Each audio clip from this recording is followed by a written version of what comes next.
Hello, Stone Village, and happy Sunday. I hope that all of you are well and safe in this world. All is well in my world. This is not a sermon.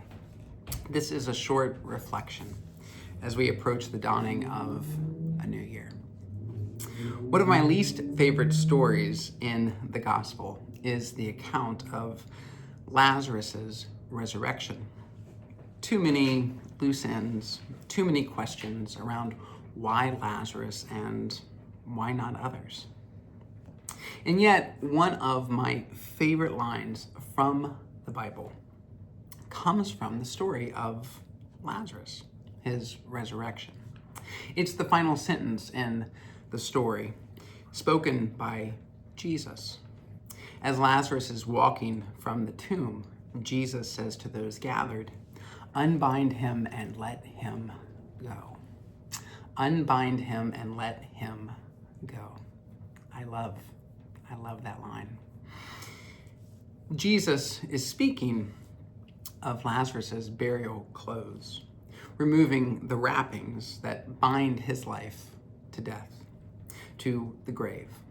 However, I also believe the line is applicable to each of us in our everyday lives, especially as we consider the dawning of a new year. Of course, we are not dead, not in a physical sense. Yet I imagine some of us live as though we are already dead, or at least ready for the grave. Perhaps bound in cloth strips of regret, sorrow, anger, and fear.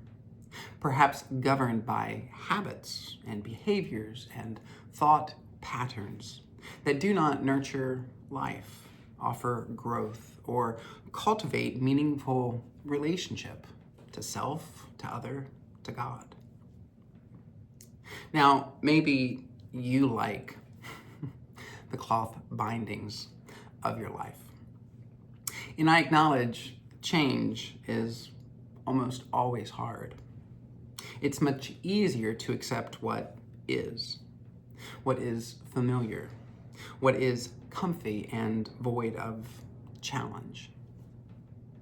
And yet, I wonder,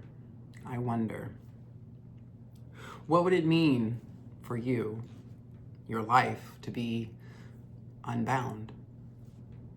To let go and to be set free from your wrappings, those bands of cloth which confine, hinder, and reduce your life. And so this day, on the last Sunday of 2025, I invite you to consider your cloth bindings. What needs to be loosed? What's holding you back from more life?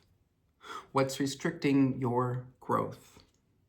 And once loosed, what's your hope for 2026? Where would you like to grow? What would you like to experience, explore? Where would you like more joy in your life? Where would you like more freedom?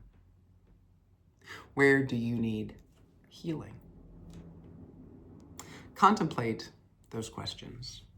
And if you are comfortable, share your answers in the comments. Only if you are comfortable.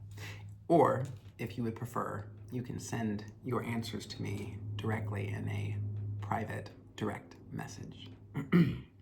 So that is all I have for today. I hope you have a safe and happy new year, and I will see all of you in 2026. I love you, and I'll talk to you soon. Bye.